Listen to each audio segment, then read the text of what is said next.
counsel of Ms. CJ Hero, and I'm here to request a copy of the subpoena na issue ng NBI. Opo. Sir, kamusta po yung naging time niyo po with NBI today? Kamusta po yung time niyo po with NBI? Okay naman, nakasecure na ako ng copy ng subpoena, and I'll report the same to my client. Opo. Does she have plans to come here, sir? I will communicate with her.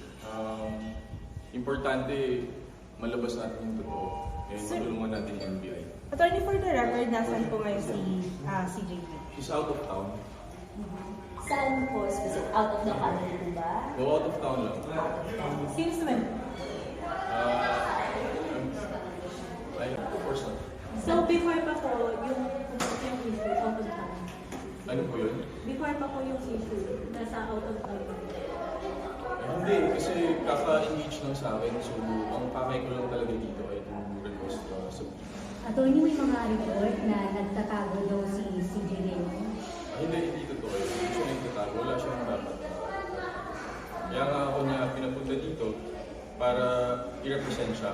In good faith siya na pumunta dito sa NBI. But are we expecting na pupunta po siya dito in due time? I need to communicate with her pa. Because ang sabi po ng NBI ay napadala na po siya ng subpoena through the lawyer.